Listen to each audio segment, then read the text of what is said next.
Welcome. Today we're making a transition from an effort to kind of explore and discover the fundamentals of the theory of liberal democracy and a little bit of the sociology or political sociology of how a liberal democracy might be expected to work, to consider the politics which now exists in the world which are fundamentally opposed to liberal democracy.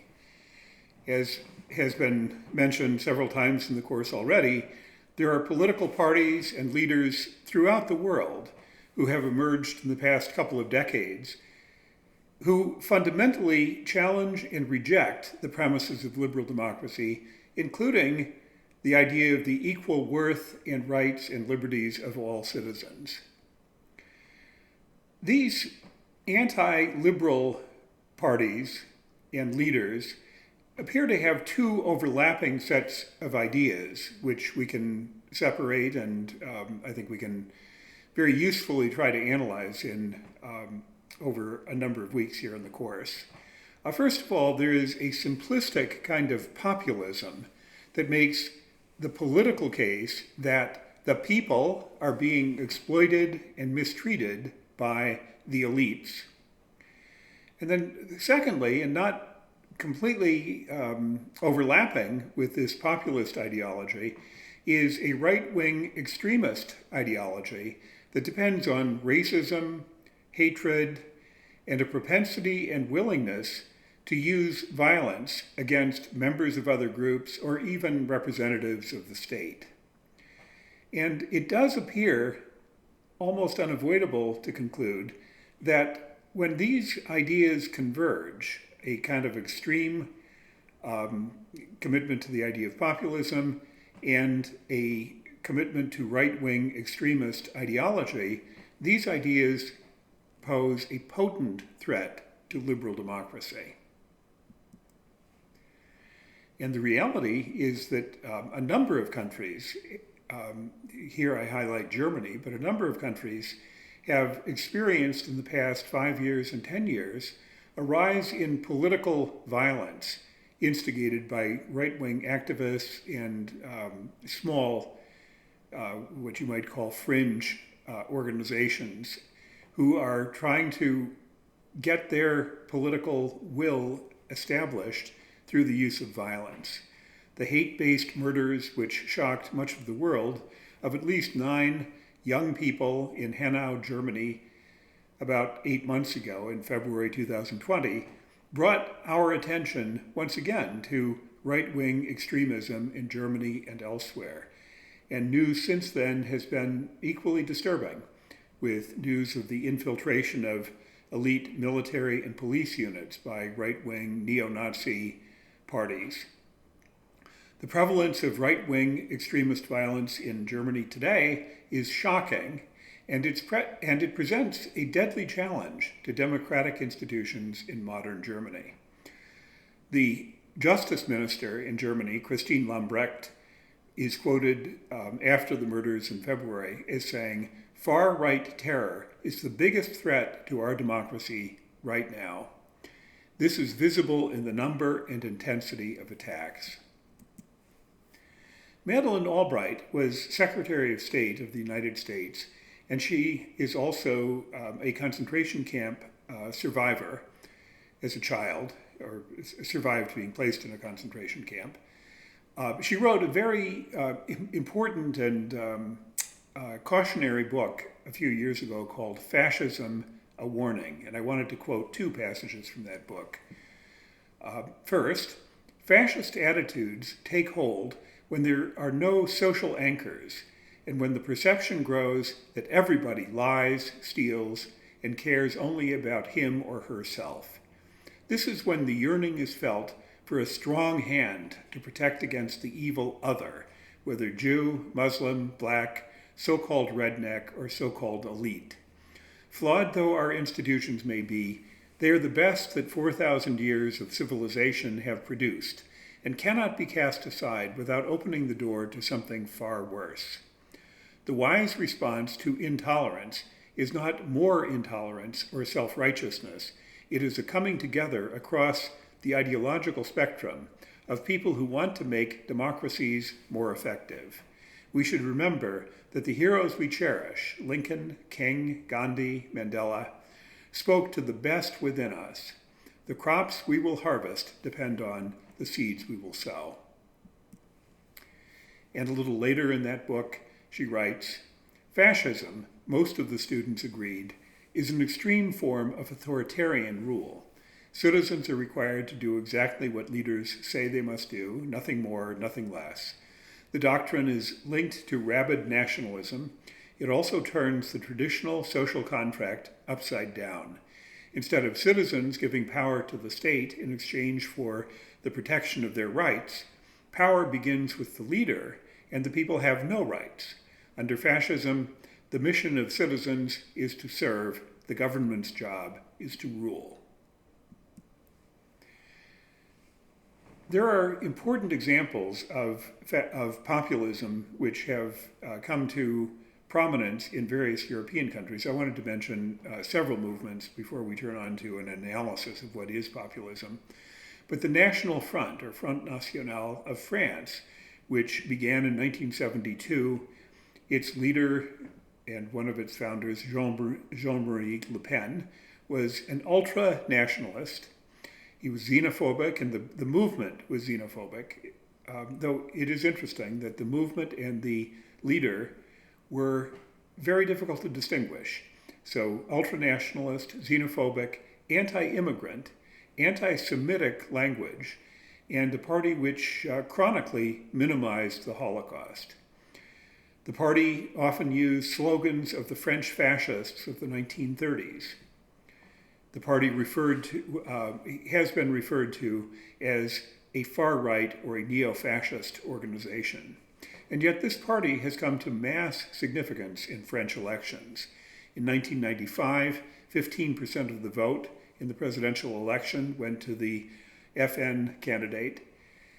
The party has tried to repackage itself, represent itself in ways which are a little less offensive without fundamentally changing their ideological commitments by the daughter of Jean-Marie Le Pen, named Marine Le Pen.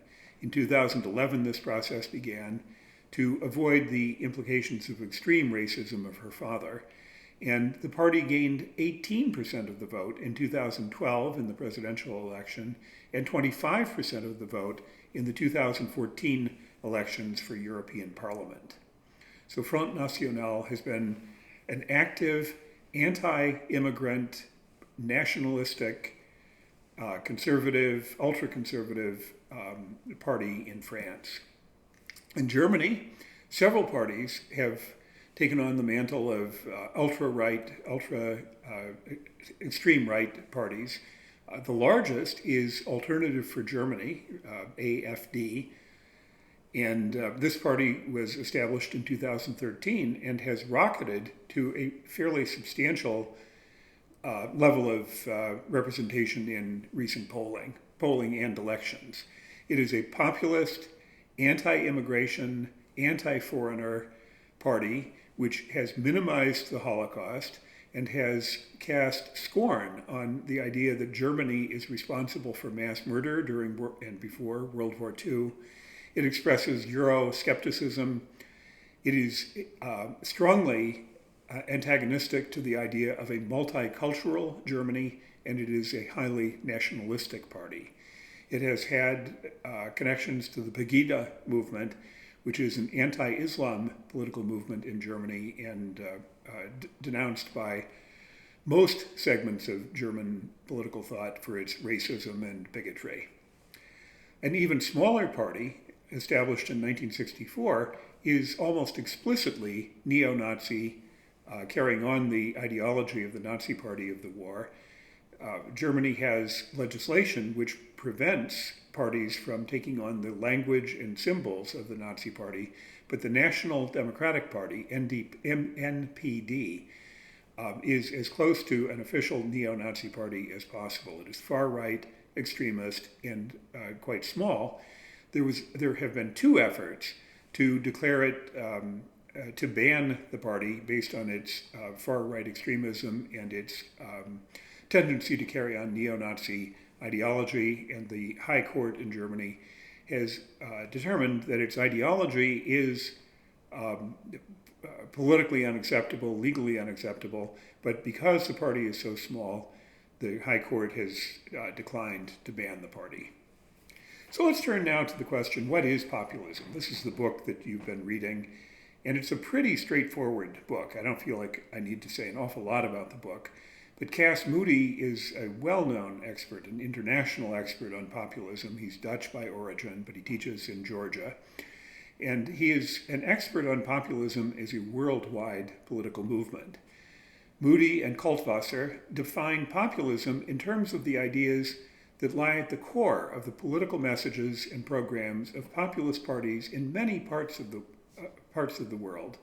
They refer to this as an ideational approach, and they note that other approaches have been taken to define populism. They refer to 3 or 4 different approaches, what they refer to as the popular agency approach, the socioeconomic issues approach, the charismatic leader approach, and the folkloric approach. But here's the definition which Moody and Kaltwasser offer, and I'll read it because I think it's very concise and very helpful. Beyond the lack of scholarly agreement on the defining attributes of populism, agreement is general that all forms of populism include some kind of appeal to the people and a denunciation of the elite. Accordingly, it is not overly contentious to state that populism always involves a critique of the establishment and an adulation of the common people. More concretely, we define populism as a thin-centered ideology that considers society to be ultimately separated into 2 homogeneous and antagonistic camps, the pure people versus the corrupt elite, and which argues that politics should be an expression of the volonté générale, or the general will of the people. So that is their definition of populism. Here is their definition of pluralism, which is the express enemy, the target of populist thinkers. So again, quoting Kaltwasser and Moody, pluralism is the direct opposite of the dualist perspective of both populism and elitism, instead holding that society is divided into a broad variety of partly overlapping social groups with different ideas and interests.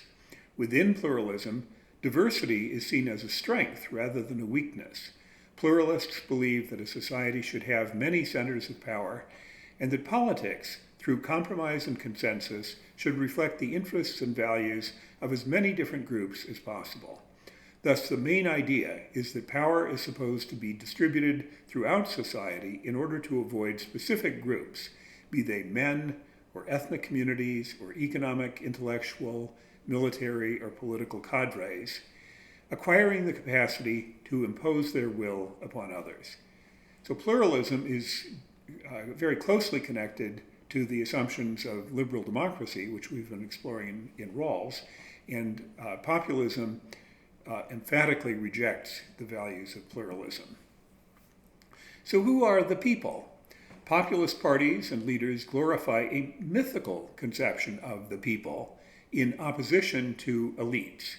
Quoting from Moody and Kaltwasser, it is worth noting that this meaning of the people tends to be both integrative and divisive. Not only does it attempt to unite an angry and silent majority, but it also tries to mobilize this majority against a defined enemy, the establishment. And I would observe that there is an easy figurative translation from the people to people like us, to white people, German people, or religious people. In other words, populism slides fairly easily into nationalism and ethnic nationalism, and eventually the possibility of white supremacy. The implication is that the real people of a country are defined in racial, ethnic, or religious terms. So those are the people. Who are the elites? Elites are defined as others who wield power, privilege, access, prestige, status, and influence. And they are defined in derogatory ways. They are different from us, the people. They don't care about us. They manipulate the system for their own advantage without regard to our most important interests. And the sectors of government, business, media, the arts, finance, the press, these sectors, in all of these sectors, there are influential people in these fields who are denounced as elites. Anti-elite language sometimes slides into anti-Semitic stereotypes. For example, the right-wing war that Breitbart and other right-wing organizations have waged against George Soros. There is the idea that Main Street is in opposition to Wall Street, or that Wall Street is trying to crush Main Street. The third big idea, which Moody and Kaltwasser introduce, is the idea of the general will. And this is a philosophical idea with a long tradition going back to the Swiss political philosopher Jean-Jacques Rousseau. Moody and Kaltwasser argue that there is an underlying ideological theme in populist rhetoric that distinguishes between the will of the majority, the idea that John Stuart Mill advocated, and the general will, which is the idea that Rousseau advocated. The general will is thought to be the real underlying interests of the people, and majority government exercised through representative institutions often or generally or always fails to capture the general will, according to the populist. Moody and Kaltwasser argue that this idea that there is a general will separate from the will of the majority leads to an openness to authoritarianism, because there is a kind of natural inference that the wise populist leader can be trusted to act in support of the general will, no matter what the Congress or other representative institutions might enact. Populism is also an example of grievance-driven politics. Populism depends for its support on the grievances of various groups of people. People with anti-immigrant complaints, people with anti-globalization complaints, people who are offended or feel threatened by affirmative action, people who are afraid of or resentful of big business. These are all constituencies who have grievances which can then be mobilized in support of a populist agenda. And politically savvy leaders and advisors can craft their messages so as to cultivate and deepen these grievances, and they can mobilize support around grievance. So how does mobilization work? Here again, Moody and Kaltwasser do a good job of explaining how populist mobilization works. And here's a quote from them. The quintessential form of populist mobilization is that of an individual who, largely independent of an existing party organization, campaigns and gathers support on the basis of his personal appeal. Think of Rafael Correa in Ecuador, Pim Fortuyn in the Netherlands, Alberto Fujimori in Peru, Beppe Grillo in Italy, Ross Perot in the United States, or Thaksin Shinawatra in Thailand.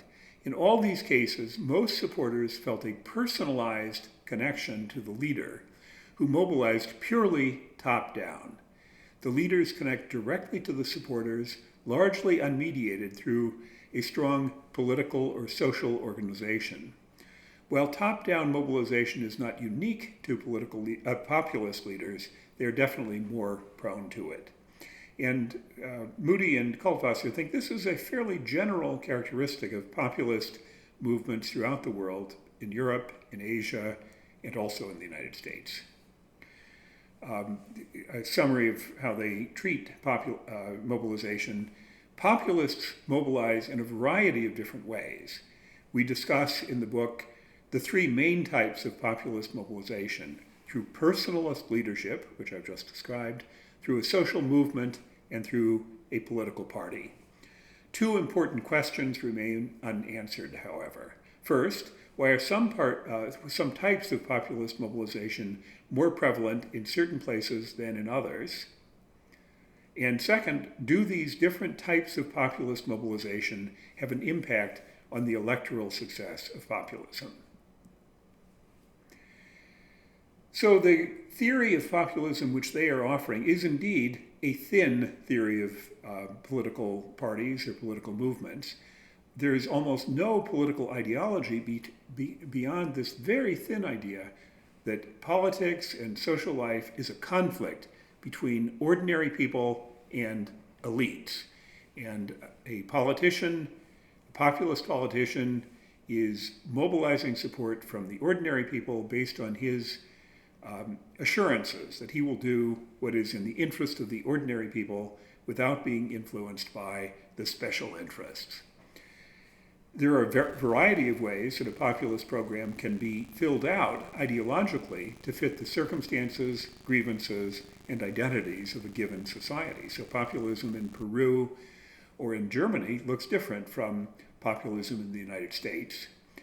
And it is worth underlining that populism is not essentially a conservative or right-wing political ideology. So, for example, Occupy Wall Street could be considered a leftist political social movement. But what is clear is that populism is a platform for dividing people. It is a politics of division and dividing people into us and them, and preying on fears, resentments, and grievances. Also clear is that populism is not fundamentally committed to the key premises of liberal democracy, which we've been discussing, including the equality of all citizens and the idea of representative government. In fact, populism is quite ambiguous about the role of individual rights and liberties. This is not a central theme in most populist parties. It seems to have an inherent openness to authoritarian rule, to strongman rule, to the trusted, charismatic leader. And we have examples all over the world. India, Brazil, Argentina, Turkey, and Russia all represent political regimes that justify the authority of the president on the basis of claims about national identity and populist politics. So next week, we will consider the union between populist politics and right-wing extremism, and we'll see that there's a particularly toxic implication of joining right-wing extremism and racism with the ideas and mobilization strategies of populist movements.